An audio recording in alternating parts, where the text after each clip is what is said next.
Evening. So thank you for joining us this evening, albeit with a smaller crowd today, but we hope that we can get some interesting discussion and questions at the end. Now, to introduce Dr. Maan Zawati is an assistant professor at McGill University's Faculty of Medicine and executive director of the Center of Genomics and Policy in the Department of Human Genetics. He's also an associate member of the Biomedical Ethics Unit and the Division of Experimental Medicine at McGill University. His research concentrates on the legal, ethical, and policy dimensions of health research and clinical care, with a special focus on biobanking, data sharing, professional liability, and the use of novel technologies in both the clinical and research setting.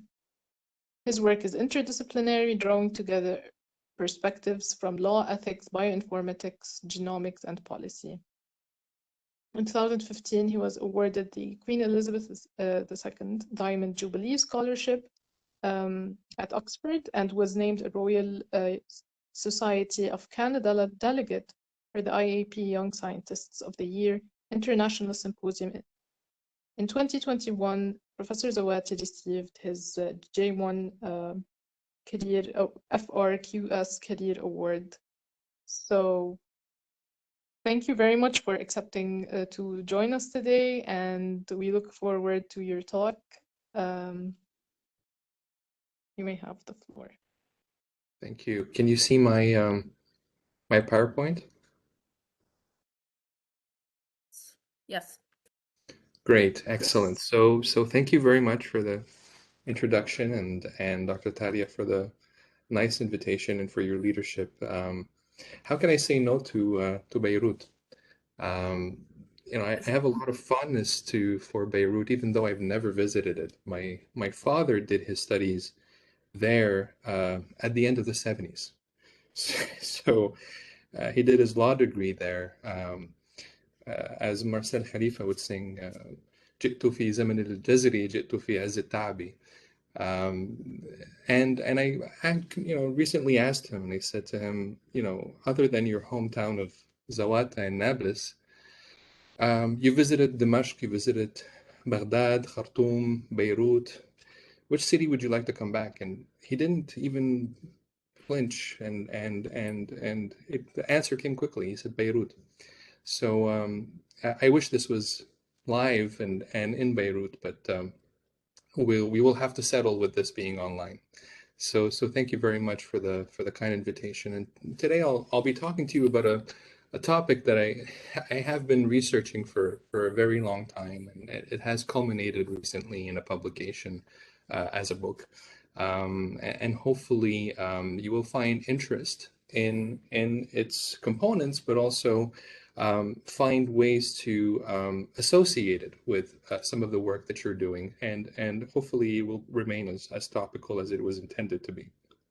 So I'm going to start, and as I usually do with these discussions, with a bit of a prelude, just to simply present some of the current trends that are going to affect the way we're going to be discussing the ethical and policy issues in any given topic. And then I'm going to talk a little bit about what I consider as an individualistic conception of autonomy from a Canadian perspective. So my research was, for the most part, at least the legal aspect of it was from a Canadian perspective. And then I'll talk about some of the limitations of this conception and see how reciprocity could be complementary to relational autonomy. And I look at population biobanks as an example, but population biobanks are just one type of biobank, and I'll be making some comments about how it could be useful even today with disease-specific biobanks like the ones that we've been involved in the past 2 years with COVID.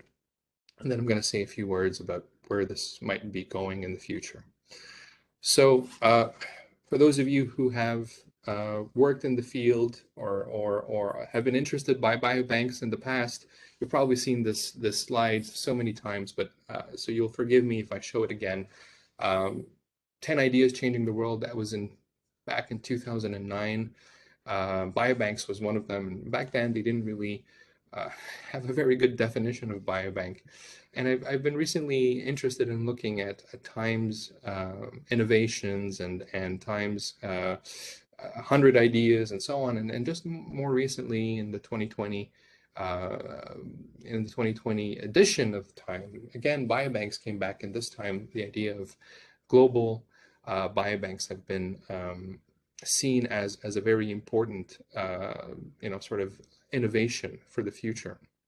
And biobanks, just put simply, are a organized collection of data and samples that are stored for many years. And they could be taken from randomly from asymptomatic populations, or they can be taken from individuals who are unfortunately sick, and so disease-specific biobanks. And they can be taken also from individuals who have disease, so the public health biobanks as well. But the idea is that these data and samples are stored for many years so that they can be accessed in the future by researchers who are interested in pursuing a specific research topic.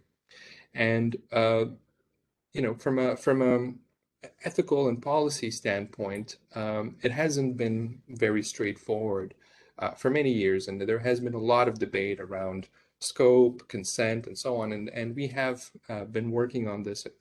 I have been researching this for at least the past 15 years. And just to tell you that the issue itself is not necessarily solved. But there has been some perspectives and trends that have led me to pursue perhaps a different approach than the one that was suggested in the literature. One of the trends that came with biobanks, but also with genetic data and genetic samples that are being stored for future use, is this idea that individuals are participating completely altruistically, right? Which is not false. In some ways, individuals are, being presented with the concept of a biobank and the idea of a biobank, and they are told that, this is a research project. They're not going to be getting any direct benefits out of it. And so they are indeed participating altruistically, but at the same time, what I've started to notice, especially in the literature, is that they do expect something in return. They do expect something back, which then brings me to this idea of problem with perception and problems with sort of the way consent itself, which is at the core of this discussion, is being presented. Now, you're asking why I'm putting Dorid Laham here.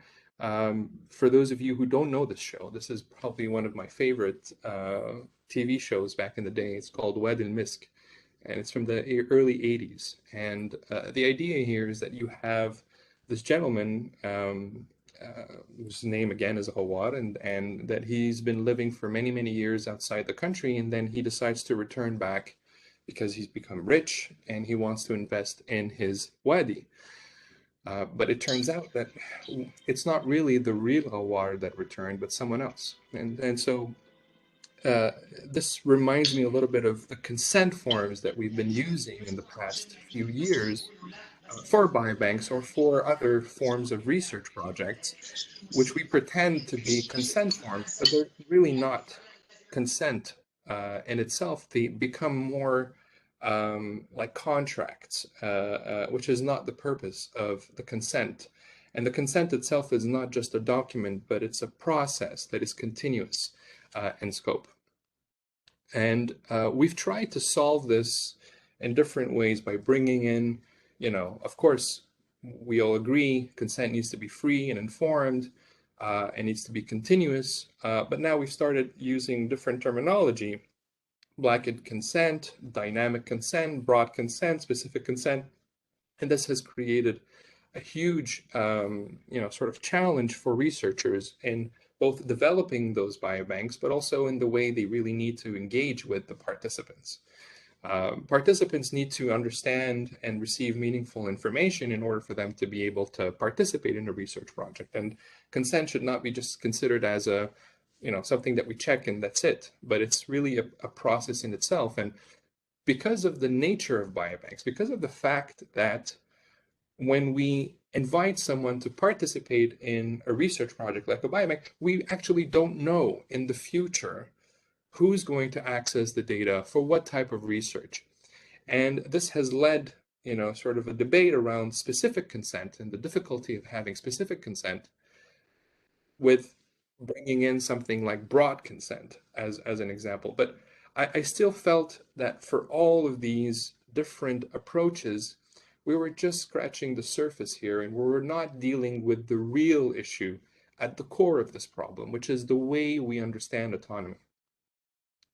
And so in Canada, from a legal standpoint, we are not that advanced on this particular topic. One of the most important pieces of documentation that we use to model our consent is a case from Saskatchewan, which is a province here in Canada, where they define the intensity of the duty to inform of the researcher. So basically, when they're consenting, when they're informing research participants, how intense is that, divulgation of information? How intense is the disclosure of information? And they say that because we're in a research project and that the researcher does not have to balance the probable effect of lack of treatment against the risk involved in the treatment itself. So basically here, there's no benefit, but there's a lot of risk. The subject of medical experimentation is entitled to a full and frank disclosure of all the facts, probabilities, and opinions. Now, in of itself, it doesn't seem like it's an issue. It's not really a problem, because here we're promoting is a form of transparency. But the problem is that when you do bring this into practice, it has created a lot of difficulties for biobanks, because they were not able to provide all the facts, probabilities, and opinions. They were not really able to say, in a few years' time, if it's a population biobank, sometimes they are kept for 50 years. They're not going to be able to say exactly who's going to be using these data and samples and for what reason. So this has created this difficulty, and in my thinking, I was interested in, well, if we're thinking about the limitations here, there are theoretical limitations, there are practical limitations, and what should we then require instead, of what we currently have? So I had to think a little bit about how we should portray this, and because the duty to inform here was extremely onerous, then this had led me to sort of delve deeper into what is making it that onerous. And so I had to look at the conception of autonomy, the way autonomy was seen by these courts, and understand the nature of the relations here that are at stake, that are making this that conception be the real conception, and how it's affecting the duty to inform. And so courts, determined that the duty to inform is substantially more exacting in the research context than it is in the clinic. So researchers must fully disclose all facts, opinions, and probabilities. And then if we delve deeper, we understand that the conception at the heart of this is the individualistic conception of autonomy that's rooted in what we consider as liberal individualism, where the participant is entitled to all the information relevant to their decision, including those they do not know or that they do not want to know. And this was sort of a reactionary, way we have dealt with autonomy from the more paternalistic approaches that have been used in the beginning of the 20th century. But if we think about biobanks, thinking about the individualistic conception of autonomy is very limiting, because we only then focus on the biobank and the participants. We don't really consider any other form of relations here, which are really very important relations, because for biobanks, especially population biobanks, you have the participants, of course, you have the researchers who are at the biobank, But you also have the public, because if you remember, we said at the beginning, the altruistic conception was that people were participating in these research projects with no direct benefits, but we tell them that, you know, participating here will help us better understand, you know, disease and allow us to, you know, help or advantage future generations. So the public here plays a very important role, and the public is also generally where the money to invest or to fund these research projects comes from.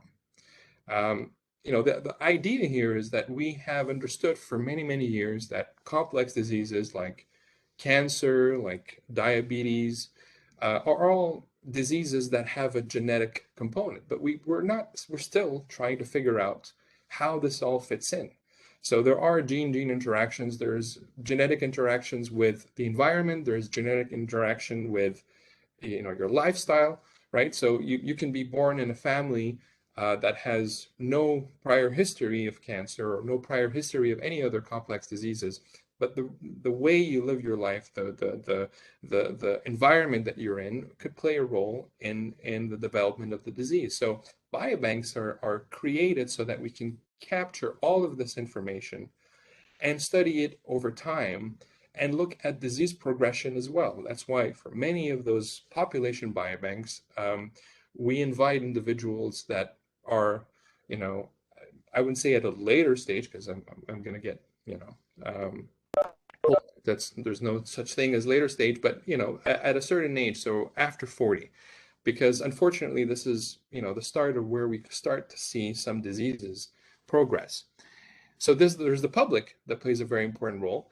And then there's the research community, because these biobanks have been created so that researchers could actually participate in them, access them, use the data, use the samples to further their own research, which will benefit the public. So if we think about the individualistic conception of autonomy, we limit ourselves to biobanks and participants only. We don't really consider the other stakeholders here. So there are practical, you know, sort of limitations. As I said earlier, population biobanks or any other type of biobanks, including those that we have developed recently for COVID, so COVID-related biobanks, we're not able to foresee every possible use of the stored data and samples. We don't know that right now, and we have a biobank here in Quebec that was created 2 years ago. We don't really know at the moment, in a year from now, the researcher that's going to access the data and samples of our COVID biobank and the type of research that they want to do. We don't have that information. And if we follow the individualistic conception, we have to provide all of that information out front. If we look at international normative documents, you know, statements, guidelines, they have shown an openness for broader information provision. So a place where we take into consideration the limitations. And practically speaking, it's also unfeasible for biobanks to reconsent participants every time a new project requests access to data and samples. You know, in terms of access requests, and I sit and lead access offices for biobanks, there are biobanks or databases that receive 6 a week, 6 requests a week. If you have 350,000 participants, if you need to do this every time someone comes in and say, do you now consent to, you know, for your data and samples to be used for those purposes? There are no, you know, and there's not enough resources to be able to do that. But it also could create a lot of difficulty for participants because they will feel that, you know, the whole point for them was to give and forget somehow when they participate. And now they are drawn into this almost as if it's a full-time job where they need to review and accept and agree. And it also has an impact in terms of the scientific integrity of the project, because at one point what could happen is that individuals will be fed up with these requests and they will say, you know what, we're just gonna leave. I'm not gonna continue I want to withdraw my data and samples. And then you lose the richness of the information. And from a theoretical perspective, yes, it's true that the participant is at the center of benefit considerations. But if you look at the consent forms and the international, regional, or national norms, they will show that the public, or even society more specifically, is going to be centrally what we're going to be focusing on in terms of benefits. And the research community will play a very important role in maximizing these benefits. So there's a unilateral focus on the participant, right? But in biobanks, there is a multilateral relationship that is implicated. And autonomy cannot be simply seen as independence, precluding the research participant from considering the other interests of the other stakeholders. If you think about the dynamic that you have here, is that the participant will donate data and samples. This will allow for collaboration between researchers, will maximize the statistical power of our data, hopefully translate into better knowledge for the clinic and better health for the population. So there is, a sort of an agreed thing, but for this to actually continue happening, you need to continue to engage with this participant community and also increase the trust.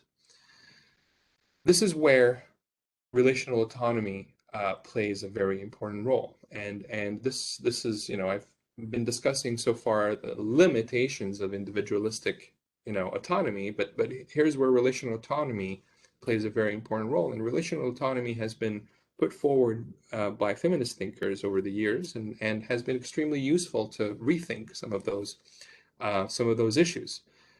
So at the core of this is that relations are constitutive of autonomy. So those with whom we are in relation might play an important role in our decisions and will generally be affected by them. And if we have, a lack of practical clarity on how to deal with this, we have to start thinking about models or conceptions that will be useful in that. Because again, relational autonomy was not created for biobanks or necessarily for medical research, but it does provide us with a first, sort of foundation on which to build. And this is where reciprocity comes in, right? So reciprocity itself, has been discussed in economy, has been discussed in politics, has been discussed in different social science, and even in science itself, but it hasn't been described for biobanks more specifically. And there are different types of reciprocity. There is reciprocity for mutual benefit, and there's reciprocity for mutual respect. There is different types of reciprocal exchanges. There are individual reciprocal exchanges, there's communal reciprocal exchanges, and so on and so forth. When you go into a building and you open the door for someone and you let them in, and then you walk and then you go to another building and that same person basically opens the door for you, this is a reciprocity that is at play here. And so taking that into consideration and looking at all those different, conceptualization, my goal was to try to see how this could fit into the population biobank world. And so the way I've envisaged it, that there's a lot of reciprocal exchanges that are happening with biobanks, with participants, with the research community, and the public. And so if we just take the example of the population biobank or any other biobank and the public, we see that the public is the donor, right? Because they donate public funds. The biobank is the recipient. And then if we look at the reciprocal exchange that happens here, is that the biobank as a recipient returns back to the public efficient access mechanisms, right, to ensure that the data and samples are used. Most of the times they have general results in forms of newsletters that are presented, and there are also scientific publications that are published and then used, in media to educate the population.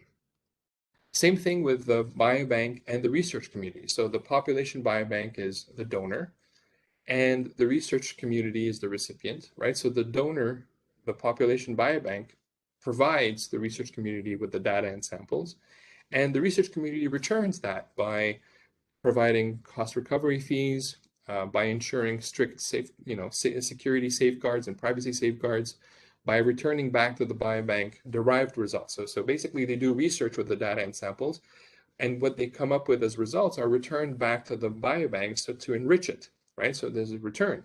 and proper attribution in the form of publications or things of the same, the same kind, where the research community will probably invite principal investigators from the biobank to participate in publications, or at least acknowledge the use of the biobank in their publications and presentations.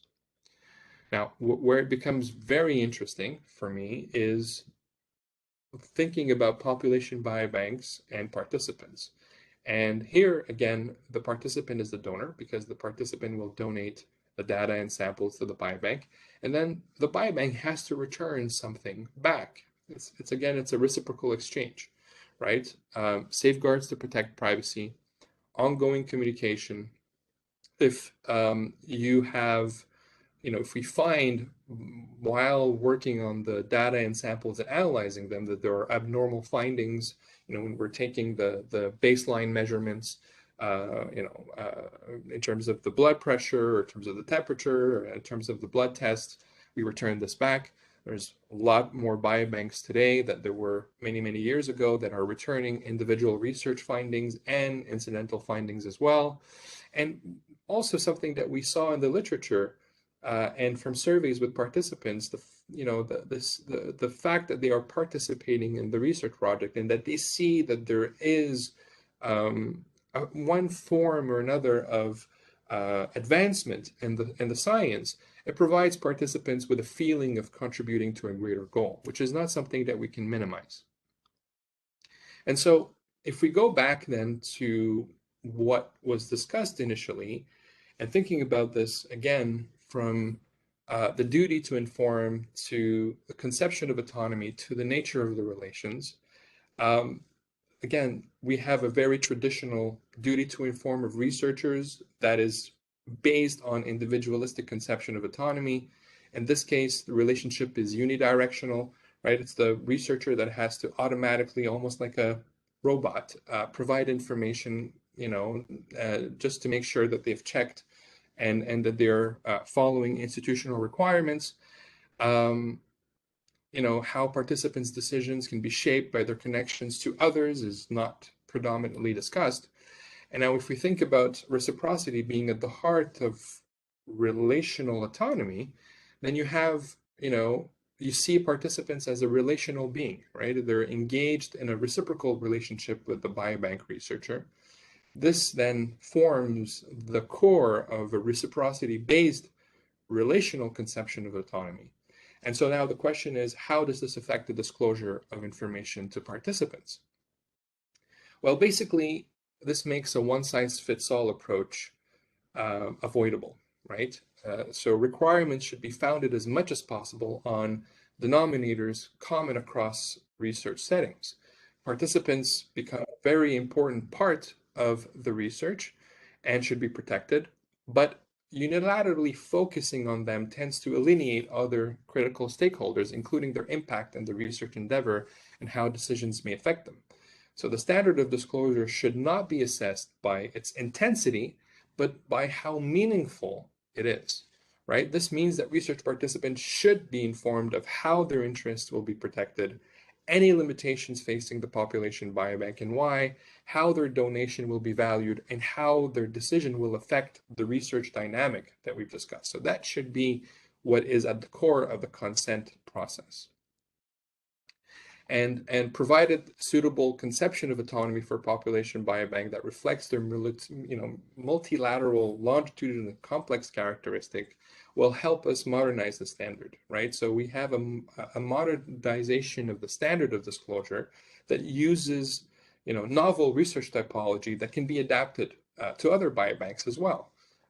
Because again, as I mentioned, you have population biobanks, but you also have COVID-related biobanks, you have public health biobanks, and these include a number of other stakeholders. So when you're thinking about consent, when you're thinking about autonomy, you have to think about it from a relational perspective that is rooted in reciprocity.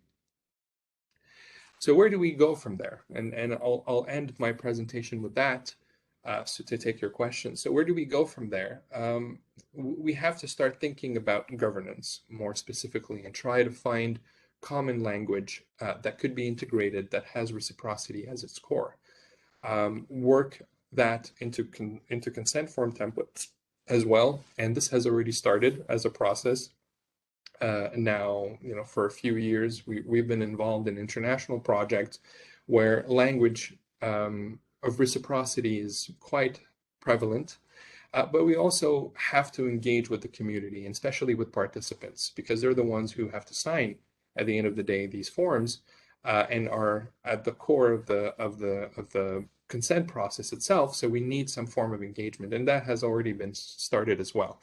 But also thinking about how new technology will be useful and will facilitate this implementation, right? So I'm thinking of, for example, mobile health applications. Almost everyone here has a mobile phone, and most certainly a smartphone. Otherwise, how else will we live, right?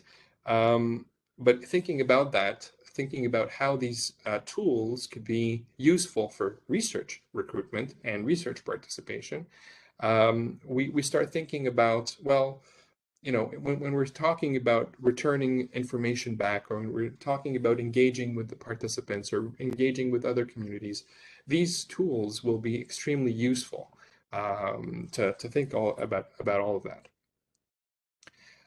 I've been told that I have to do a better job of plugging my work, and so for those of you who are interested in what I've presented so far, I've been fortunate to publish this in a new publication. So you're welcome to take a look at that, and I think most universities have access to it online. So for those of you who are interested, this is our team at the Center of Genomics and Policy. So. And this is my email address for those of you who are interested to be in touch. And I'd like to thank you for taking the time to listen to me. And I'm happy to take your questions. Man, thank you for a very interesting presentation. I, for one, am looking forward to reading the book, definitely, once we are allowed via Amazon to purchase books. But I'll try to access it through the library, since you mentioned it. So I'm going to ask maybe a bizarre question, but have you heard of the biohub that Zuckerberg has done, and the biohub that is being now implemented by the World Health Organization? And what's your take on that? I didn't go into the specifics of it. I know that there are a lot of initiatives that are funded by the Zuckerberg-Chan initiative, including the human cell atlas that our team is a bit involved in, and the ethics and policy aspects of. But I'm not surprised to hear that there are sort of these types of initiatives that are put in place, and I would even venture to say that they're not the only ones that are doing that. Amazon as well has been working for many years on that. You have also Microsoft, but the idea here is to basically build on what we're using in terms of tools, and that's why a lot of these companies are buying digital health companies, because they're going to be able to link a lot of their services into one central hub. So not very surprised to hear that. So thank you. From this ensues my second question, and then I give the floor to my colleagues. We all know about biological warfare, starting with anthrax and even before. And now there are these conspiracy theories that talk about COVID being a biological form of warfare, etc. My question is the following. If you want to assume, even as a heuristic device, that data banks will be used one way or another to collect information on a specific population, specific demographics and genetics, in order to use that for developing some form of biological warfare. If that is the case, how moral or ethical is it for participants to actually be part of this in research? And will transparency require that this be noted in the consent form? And if it is noted in the consent form, will that not damage your research? Thank you. Yes. I mean, it's an interesting question, and I would say that at the heart of this relationship is trust. Um, Currently, population biobanks or databases, especially those that are, considered as organized collections, they have to go through so many different layers of oversight.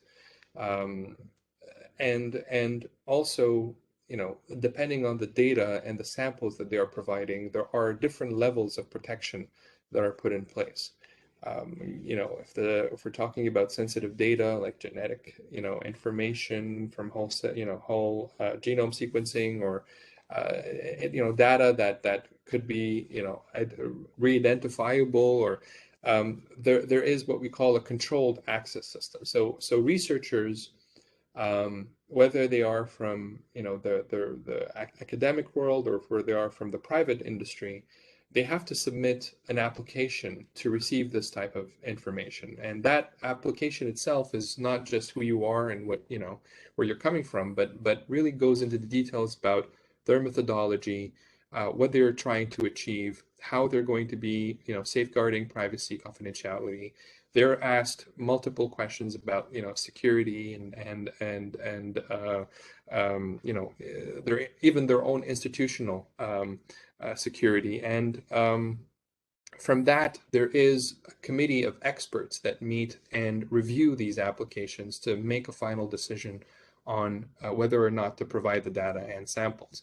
There is a control system, and also after that, there's of course agreements and things that are signed that not only are legally binding for the researcher, but they're also legally binding to the institution where they hail from.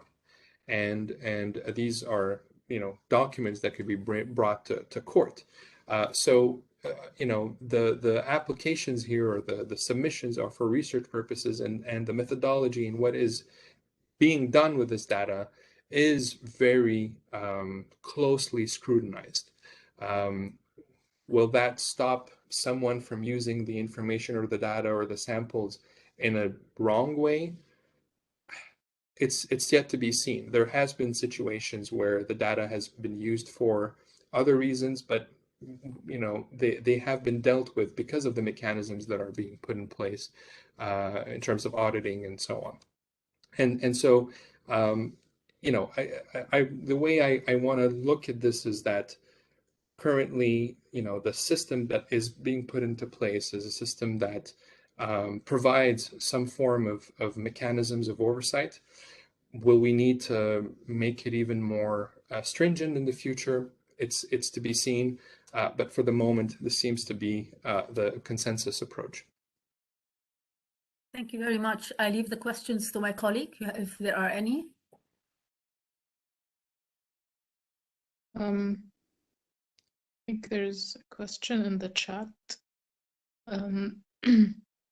It says, perhaps this might be premature, given that these technologies take time to reach low to middle income countries. Do you think there are specific concerns for such settings? Just to be clear, so when we talk about technologies, are we talking about biobanks? I think that's yeah. If it is biobank, I don't think we're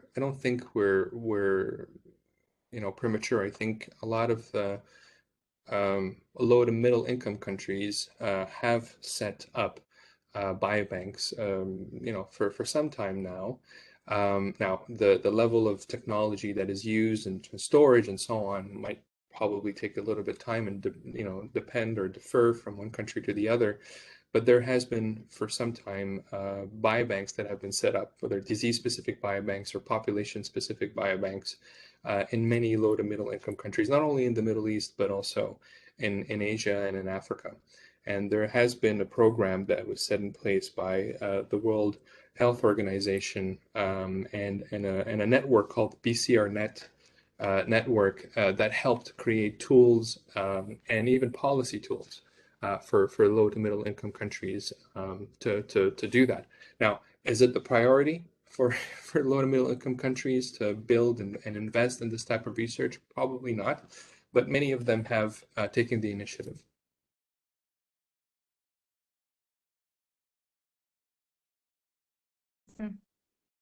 I have a question, if I can. Yes, please go ahead. Thank you very much, Ma'an. This is Maysa, and it's kind of a follow-up question to the previous one. So, do you think that the perception of population in low to middle-income countries, in particular our region of the world, might be different from the perception of population in Canada, especially that you've said that most of your experience perhaps has been in Canada, but again, Canada is kind of a cosmopolitan population where there are some minorities and perhaps their views can somehow be linked to the views of people, population living in this part of the world. And my second question, again, in a way related to the previous question, is what is known now as the digital divide. And what I mean when you've said about using mobile applications to reach out to research participants or to participants in public biobanks, you know that while many people would have mobile phones, many of them in our part of the world would be the non-smart mobile phones, and the internet might not be available in large parts or certain areas in the countries. So do you think that this would affect as well the perception and participation of this part of the world to scientific input in general and from the public biobanks in particular? Thank you very much. Thank you. Yeah, two important questions. I haven't seen a lot of empirical data coming out of let's say the Middle East, for example, but there are some publications over the past few years about people's perception of whether it's biobanks or other forms of medical research. From what I remember seeing is that there is general favorable views of this. Now, to which point are individuals who are being questioned or asked are provided with all the details and information of the different types of uses, that's to consider. But if you look at the biobanks and that have been put in place in low to middle income countries, you do see a high rate of participation for those that are more population based. But I can generalize. I don't have the empirical data to be able to do that. In fact, the empirical data here in Canada is very difficult to obtain or generalize because from province to province, things are different.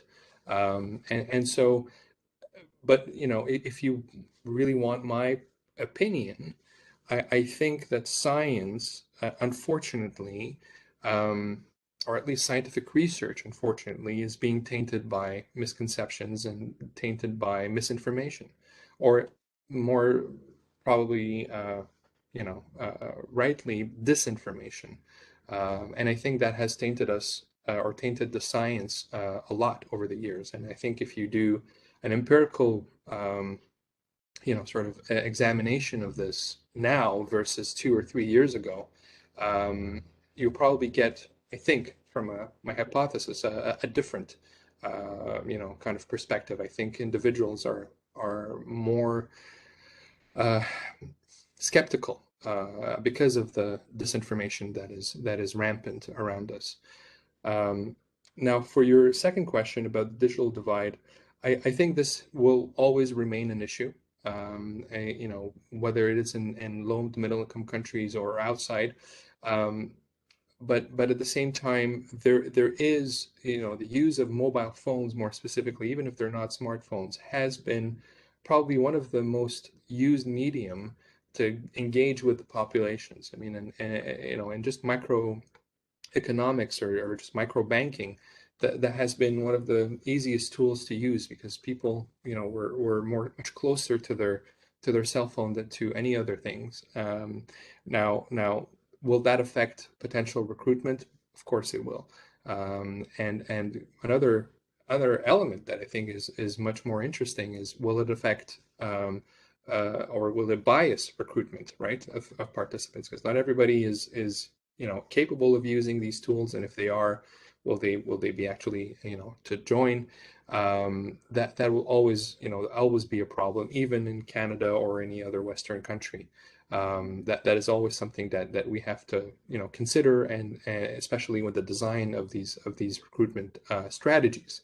That being said, for those that are invited to participate, and then that come to participate, rather than use old tools of sending this through a letter through the mail, or if there is a platform, a mechanism to engage much more quickly with the population, this is where these applications come in and play a very important role. I'm currently involved in a project between Quebec and Belgium, where we're studying what we call crowdsourcing research projects using applications, and we're still at the very early stages of it. But we're clearly seeing a lack of guidance for that, which I think is unfortunately going to hamper the way we perceive this type of recruitment, because there's not a lot of guidance on this. And my worry is that if it gets introduced too quickly, it will harm and will create a lot of issues. During the pandemic, a lot of companies have created telehealth systems because people did not want to leave their home and they wanted to see a doctor. It turns out that it was done very quickly because there was not a lot of guidance on it, and it has created a lot of issues, especially around privacy. One of the companies was one of the major investors in one of the companies was what we can consider as an authoritarian government. So and this information is shared with them. So there are issues when things are done too quickly. And I think the way I perceive this is it's a slow process, but it has to be done surely for it to be useful and meaningful. I hope it somewhat answered your question. Thank you very much. It has. Thank you. Man, if I may ask one more or two more questions. We have heard a lot of talk about the subcutaneous health check, which carries your medical record. And there are countries that require you to have an electronic medical record, just in case that's how the argument goes, that just in case you travel to that country, you have a health problem, they can access your record.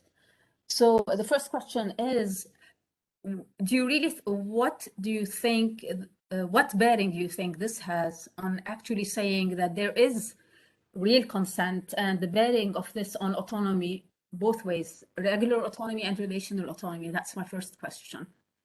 And the second question very quickly is, do you think that the metaverse, since people now are talking about the metaverse and it's a big issue and perhaps a frightening one, do you think that the metaverse will impact biobanking? Sure. So for your first question, I think, when you make something obligatory or mandatory, you're not really bringing any form of autonomy here. So people don't really have choices. So I think that skewers that perspective from the get-go if it's mandatory. Now there are considerations, when something is made mandatory, and those considerations could be for the public, benefit or public health. But in order for you to be able to use that, you need to have the proper institutions that will make the proper interpretations and be an oversight for decisions made by the executive, right? The separation of powers. This is why in Quebec or in Canada or any other Western countries, they haven't been really able to make that, for example, vaccination mandatory, even if the public health sees it as an important tool towards ending this pandemic, because of those restrictions and also perception of autonomy.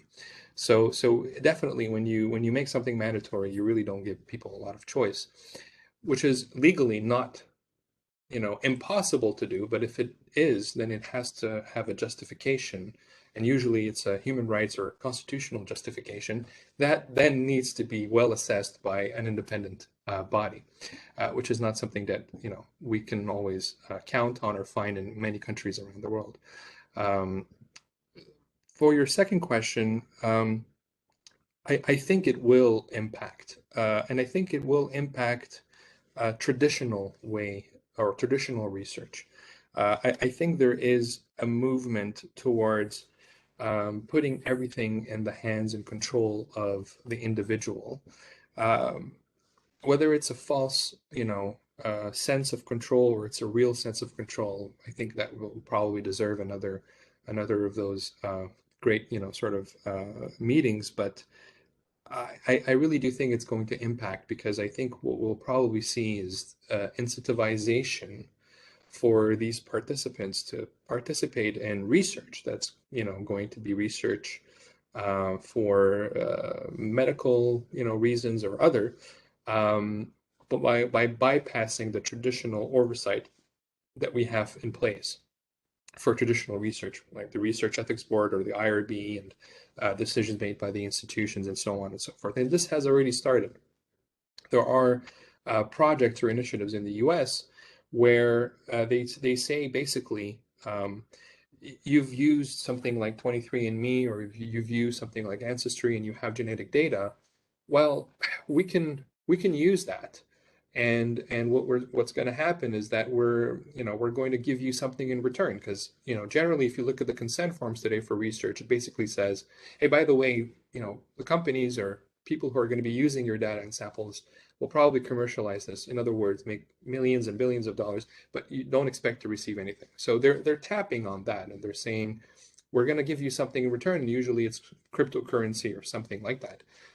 And that has already started. I humbly foresee a future where we're completely going to be bypassing all of this, and individuals will be given access to tools so that they can sequence or they can analyze their own genetic information, have a place where they can store it, on the cloud. And what we're going to see is the creation of a new profession, probably called research brokers, or genetic brokers. And these are going to be individuals who are going to be knowledgeable about who's out there and what kind of information they have, and they're going to connect them with companies or research projects that are interested in having that type of data. And there's going to be something in return. There's going to be money in return. So I think the way it's going to affect it is that it's building this new form of sharing and linkage between different tools, where the individual is at the center of all of this, without necessarily an oversight that's going to be there to hopefully, at least the way we want to see it, to protect and safeguard the participant, but where every decision is going to be made by them. I think your next book should be on that one. Very interesting. Any other questions?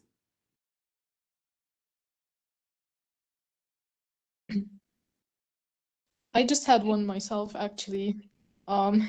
Building on the last point that was discussed, I'm just wondering now, because you mentioned that sometimes policy and governance take more time or are slower to catch up with what's happening. And given the example that you just gave with how you foresee or what you predict for the future with regards to the access and the brokers, and I mean, will the individual be aware enough? I mean, because we all get these, when you give the example of the 23andMe, and people are already taking part in these, and I'm fairly sure that most people, they don't read the fine print. So they just sign up and okay, they take it for granted.